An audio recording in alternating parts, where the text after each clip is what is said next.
Ray Brown's Talking Birds. Made possible by the generous support of the Birdwatchers General Store, Orleans, Cape Cod. Birdwatchersgeneralstore.com. By Vortex Optics, with the VIP warranty, their unlimited lifetime promise to keep you and your optic covered. Learn more at vortexoptics.com. And Quest Nature Tours, offering expert-led small group tours for bird and nature lovers since 1970. Explore exceptional journeys around the world at questnaturetours.com. And Beautyo Books, an independent family-owned bookstore carrying one of the largest selections of birding books in the world. BeautyObooks.com. Good morning. Welcome to our show number 908. I think we should start today's show with a little fanfare. It's in recognition of a new documented world migration record for a bird. The bird is known as B6. It's a 4-month-old bar-tailed godwit, and it was tracked through a tiny solar-powered satellite transmitter attached to its rump from near Nome, Alaska, to Tasmania, Australia, an 11-day non-stop flight of 8,425 miles. B6 broke the previous documented record by another bar-tailed godwit, which flew from Alaska to New Zealand last year, racking up just over 8,100 miles. U.S. Geological Survey biologist Dan Rothroff describes these amazing flights by pointing out that, quote, they don't land on the water, they don't glide. This is flapping flight for a week and a half, end quote. Meanwhile, the world has a new bird species record. It's an owl from Principe Island in Central Africa. Scientists were first able to confirm its presence in 2016. It was suspected of existing back in 1998, but now it's official. It's now known as the Principe scops owl. We heard from our friend Willie Miller down in Vero Beach, Florida, who wondered if it's true that bacon drippings, can we get an No, we can't get it. Yeah, there it is for bacon drippings. Whether bacon drippings make good food for backyard birds. Well, bacon drippings are animal fat, just as suet is, and many birds will eat bacon drippings. However, a check with the experts at the Cornell Lab of Ornithology revealed their guidance about it, which is not recommended. Because bacon, the lab says, almost always contains detectable amounts of nitrosamines, which are carcinogenic compounds formed from some of the preservatives used in bacon. So bacon drippings for birds, the Cornell Lab says, no way for blue jay or for any other birds in your backyard. Well, speaking of backyards, right here in our home state of Massachusetts, we have kind of a backyard avian audio postcard. Take it away, Donna. Hi, Ray. This is my backyard. It's Donna Cooper in Andover, Massachusetts. This year, the common grackles have been massing in our neighborhood. There are more than we usually see each year. But the good news is they are not invading our feeders. They seem to stay up in the trees, but there are hundreds, if not thousands of them, fly in as a group. That's it from Andover. All right. Thank you, Donna. There in beautiful Andover, Massachusetts, north of Boston. We love to get audio postcards from wherever you are. You can send it right to me. Just record it on your smartphone or a little recorder of some sort, a little MP3 file. Send it to Ray at talkingbirds.com. No G in talking. That's Ray at talkingbirds.com. Here's a little preview of our mystery bird contest coming up a little bit later on in the show. Here's our mystery bird. It's a small wader. In breeding plumage, the female is mostly gray and brown above with white underparts, a reddish neck and reddish patches on the sides. The breeding male has a duller version of that color scheme, and the reddish patches are smaller or absent altogether. A little bonus clue. If our mystery bird, whose first name comes from that of a famous late 18th century ornithologist, owned some appliances, it might choose the Whirlpool brand. A little kind of a weird clue, but a clue nonetheless, and those are the sounds and the clues about our mystery bird contest coming a bit later on. Beautiful prizes include, from the purveyor of one of the largest selections of birding books in the world, Buteo Books, a $15 gift certificate. And from the largest organic and gluten-free cracker company in the United States, Mary's Gone Crackers, it's a month's supply of Mary's Gone Crackers Super Seed crackers prizes. On our Mystery Bird contest coming up in just a little bit, and the bonus prize awaits too if we get time for our Mystery Bird bonus question. And now the time has come for us to announce the grand prize winner in our Talkin' Birds Make Your Own Swag Contest 2022. The prize is a Vortex HD Viper spotting scope, a really great birding scope with an MSRP of about $1,000. And the winner, chosen at random from among all the contest entries received, is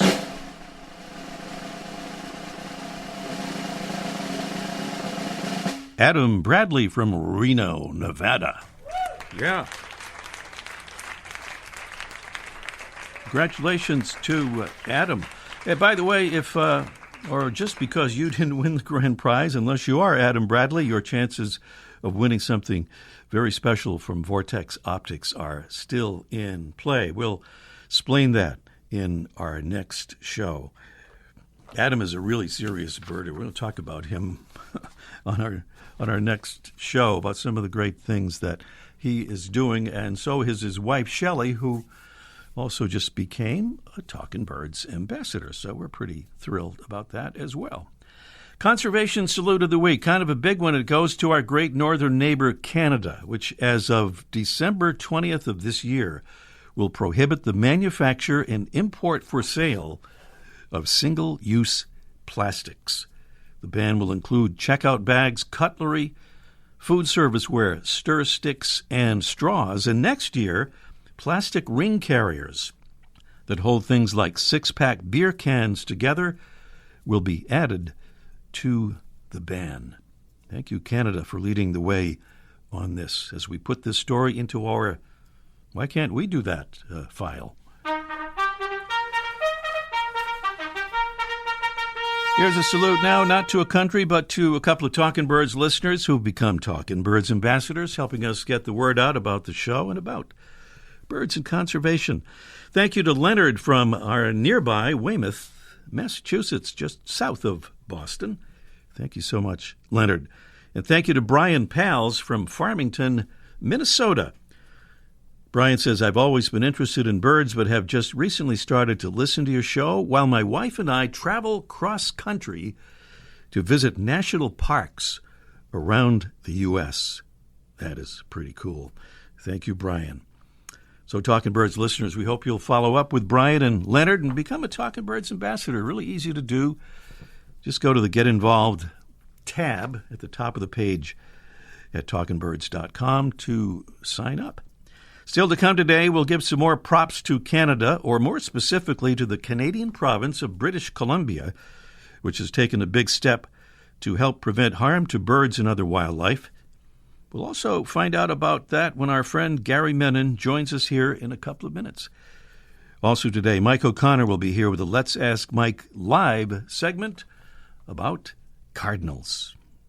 And up next, we go deep into the woods to find our featured feathered friend, presented by Birdwatching Magazine. For more than a quarter century, Birdwatching has been North America's premier magazine about wild birds and birding.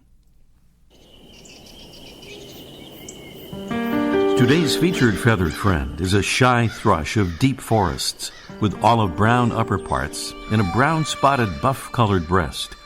Its eye shows a faint gray ring, and its two-toned bill has a black upper mandible and a yellow lower mandible with a black tip.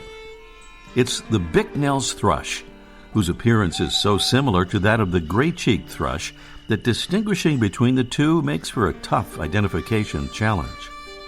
Bicknell's thrushes, migrating to and from their Caribbean wintering grounds, pass through some of the most densely populated parts of the eastern U.S., but in breeding season, an early morning hike to a mountaintop while males are singing is often required to find them. Both males and females are known to mate with different partners, with most nests containing young sired by different males. Bicknell's thrush males don't hold strict territories, and several different males are sometimes heard singing from shared areas. Long-term U.S. population trends are not available since the Bicknell's thrush wasn't recognized as a full species until 1995. But Canadian surveys have shown steep population declines since the 1960s, and Partners in Flight includes the bird on its Red Watch list, its highest level of conservation concern. It's thought that the causes of Bicknell's thrush declines may include mercury-infused airborne pollutants in the bird's high-elevation forest habitats. Some good news for the bird has come this fall in the form of a more than 400-acre land purchase to expand the important Forest of the Clouds Reserve in the Dominican Republic. Credit for that effort goes in part to the American Bird Conservancy for their financial support of the purchase.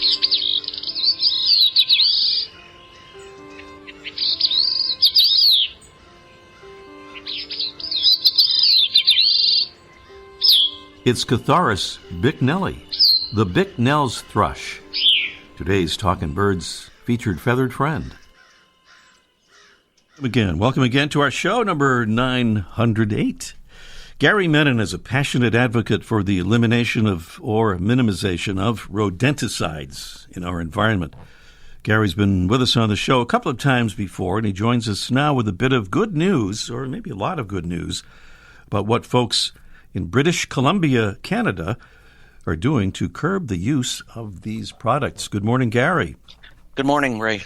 Thanks for having me. You're very welcome. It's wonderful to have you back again to talk about your good work. And before we talk about that effort in British Columbia, Gary, for those maybe not familiar, give us a quick overview, if you would, about rodenticides and why we should avoid using them. Well, rodenticides, rat and mouse poisons, are killing our raptors because the target animals, the rodents, after consuming the poisonous bait, though weakened, do not die right away. Rather, they tend to accumulate the poisons internally over time. And in their weakened state, they're easy prey for hawks, owls, and eagles, which have little tolerance for the poisons and succumb shortly thereafter. Nearly all hawks, owls, and eagles across the U.S. and Canada, tested across the country, have tested positive for rodenticides. Wow. And oddly enough, even if the poison rodent does not kill the raptor outright, it is known that a sublethal dose of the rodenticides can increase the likelihood of death because they, the raptors, too, are in a weakened state. For example, hunting rodents take skill, and the raptors simply are not as sharp in that process with these poisons in their gut. Mm-hmm. And you talked about kind of a double whammy or a triple whammy, too, because songbirds are affected by this, too, in a different way, kind of. Well, people often indiscriminately spread these poisons.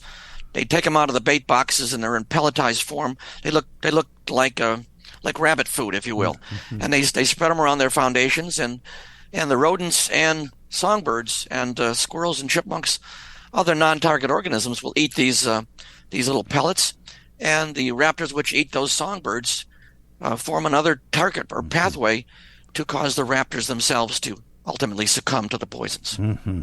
Well, as of this coming January 2023, British Columbia, Canada, will do something you've described as a big deal in their entire province. Tell us what they've done there, Gary. Well, what British Columbia had done over the past several years is they had placed a moratorium on a certain type of very virulent poisons called second-generation anticoagulant rodenticides. Mm-hmm. They placed a moratorium on it, and as a result of the studies done throughout the moratorium, they decided that they were going to ban them outright, and that's what they've done. Mm-hmm. And that's a significant development, if you will, because British Columbia, with their cities of Vancouver and alike, is a very populated area. And if they can do it there, we certainly can do it here. Well, you're working locally here in Massachusetts on the problem. What can you tell us about proposed legislation here, and what about other states? What are other states doing, if anything? Well, in Massachusetts, there's something known as the Hawkins Bill, which was initiated by Representative James Hawkins of Attleboro. It's a very, very modest bill towards the minimization of the use of rodenticides in Massachusetts. One, it requires state colleges and universities to utilize integrated pest management strategies, such as removing or blocking food sources, rodent shelters, and building access prior to considering rodenticides. Indeed, if there's no food, shelter, or access, the rodents will stay outside and allow the raptors to do their job without being poisoned, and the rodent problem will be solved naturally. Number two, it requires the digitization of pesticide use details by exterminators such that a readily retrievable database can be developed to better understand where and in what quantities rodenticides are being used. This may be helpful in pinpointing the source of poisons that's killing raptors in any given area. It is currently passed the House of Representatives in the state and is presently in the court of the Senate Ways and Means Chair, Mike Rodriguez.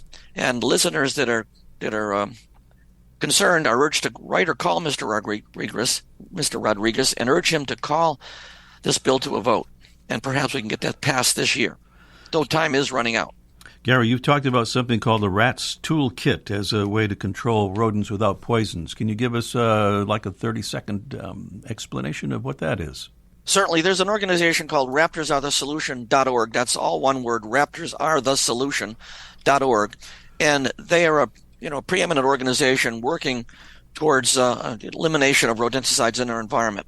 And one of the things they have on their website is something known as their toolkit, basically an activist toolkit. And this toolkit is basically a step-by-step cookbook, if you will, to allow people to take action on a local level, to tell them how to get involved, to give them resources for how to get involved and how to put their case forward. So it's a very, very useful document. I urge everybody that's listening, that's interested, to contact this, to look up this website, raptorsarethesolution.org, and look up that toolkit.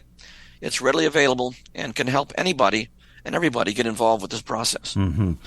Gary Menon is an advocate and a passionate one for the elimination or minimization of rodenticides in our environment. And by the way, we're talking about Massachusetts again, where we are.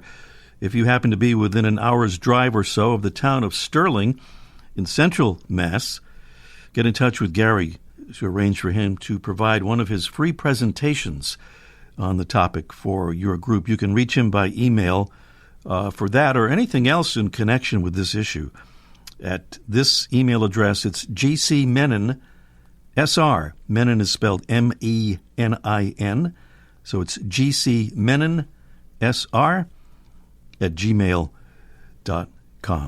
If you missed that, send us a note here at Talking Birds and we'll get that info to you. Gary, thank you for being with us, and thanks for your important work. Well, you're very welcome. I might add that actually within a day's drive of Sterling, I've done presentations out on the Cape, and presentations down in Connecticut.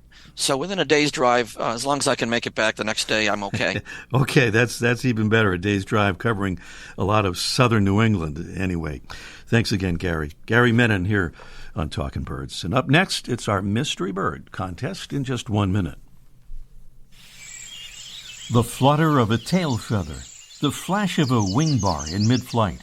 You don't always have a lot of time to identify a bird in nature, let alone to appreciate its beauty.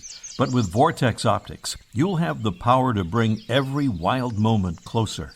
When you choose Vortex, you're choosing to have a partner in the field as passionate about nature as you are. Whether you're spotting old friends on the backyard feeder or packing for a once-in-a-lifetime trip to add a few species to your life list, Vortex offers a full range of optics and optics accessories for every birder and every budget. And whether the birds are taking you to another state or another country, you're always covered by the Vortex VIP warranty, an unlimited lifetime promise to keep you and your optic covered. If you'd like to learn more, or if you need help choosing your next optic, give Vortex a call at 1-800-4VORTEX or visit vortexoptics.com.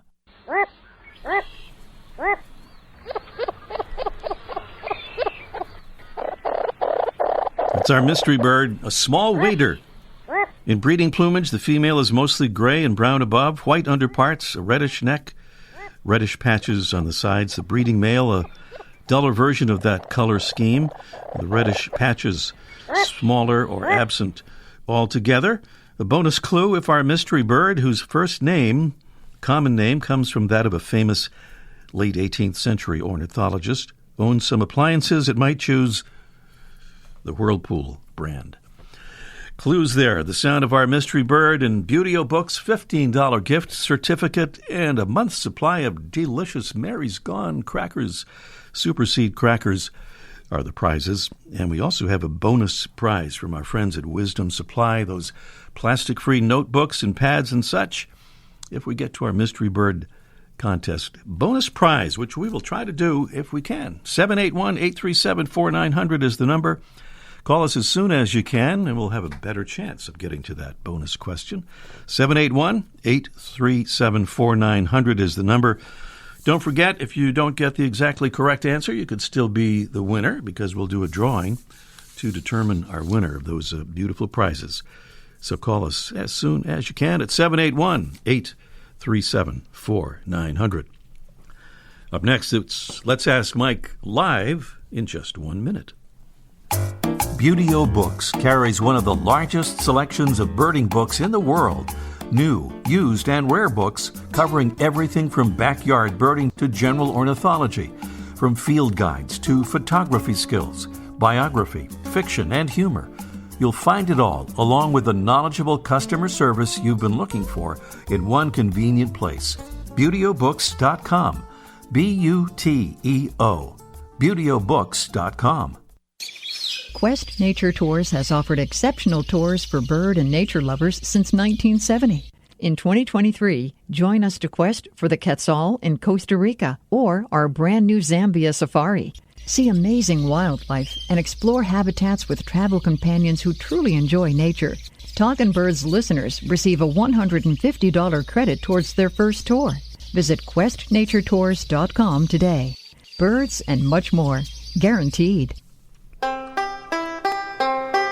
All right, we're about to hear from the man who first revealed that the northern cardinal is the state bird of 75 U.S. states, and that would be Mike O'Connor. They're at the famous Birdwatchers General Store on Cape Cod. Good morning, Mike.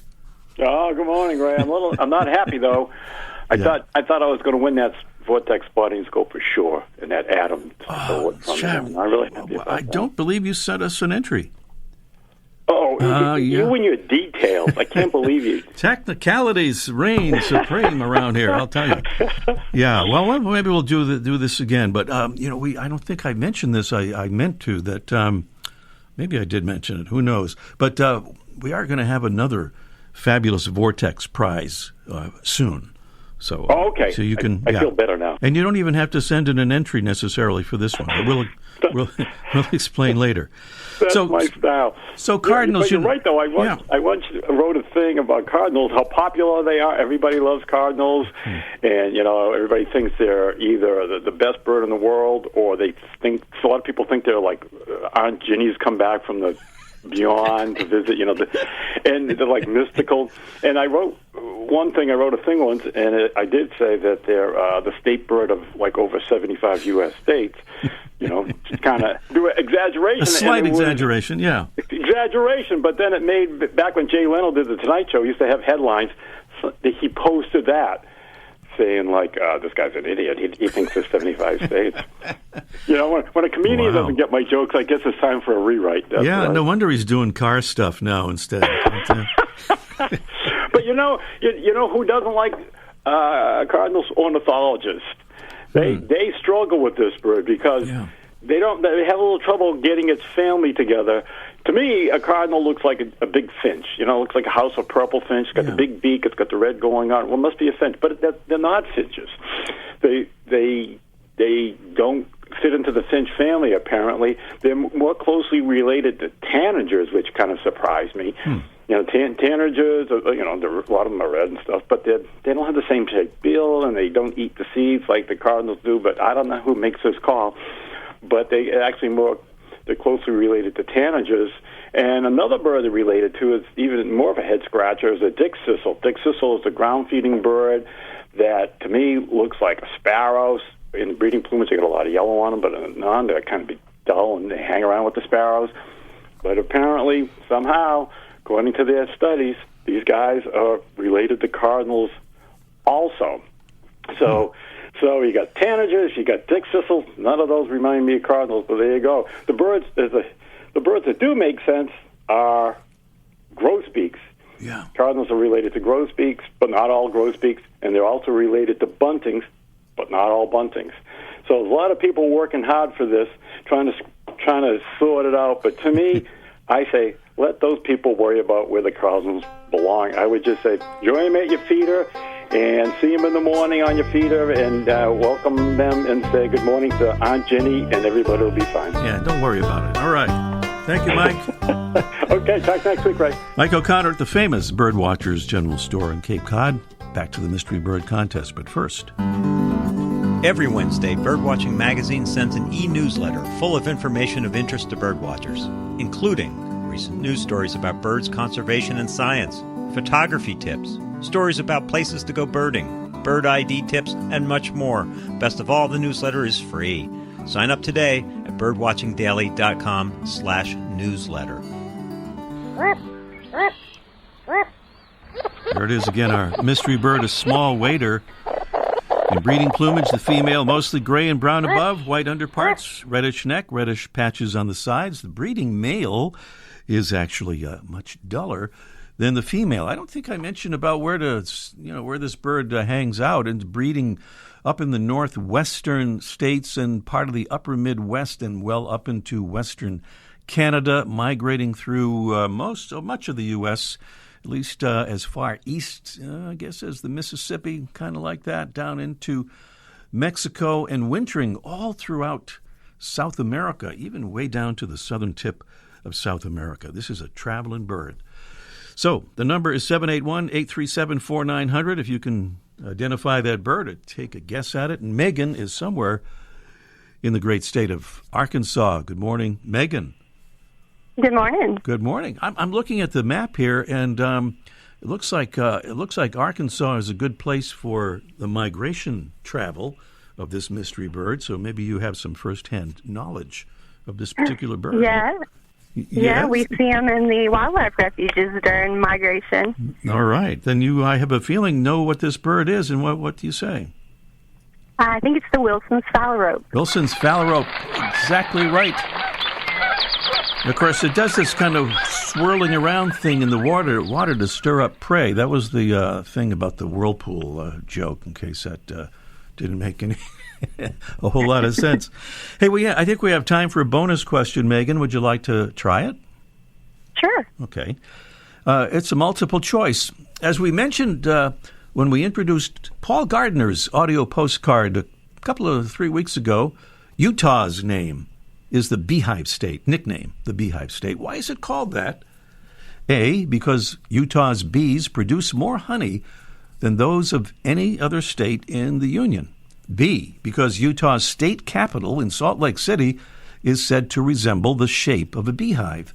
Or C, because the beehive is a symbol of hard work and industry. What do you think is the reason for that nickname, the Beehive State?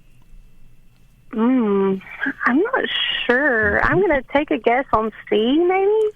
C, because the beehive is a symbol of hard work and industry. Guess what? That is right. Yeah. They even have an official state emblem, which is the beehive, and their state motto is the word industry, and a bunch of other stuff. It's it's a hard-working state. And we're out of time. Megan, stay on the line, and we'll arrange to send that good stuff to you. Thank you. You're welcome. Yeah, the Wilson's phalarope was our mystery bird, and we're out of time. See you next week. The bird show. I like that. Ray Brown's Talking Birds. Made possible by the generous support of the Birdwatchers General Store, Orleans, Cape Cod. Birdwatchersgeneralstore.com. By Vortex Optics. With the VIP warranty, their unlimited lifetime promise to keep you and your optic covered. Learn more at vortexoptics.com. And Quest Nature Tours, offering expert-led small group tours for bird and nature lovers since 1970. Explore exceptional journeys around the world at questnaturetours.com. And Buteo Books, an independent family-owned bookstore carrying one of the largest selections of birding books in the world. Buteobooks.com.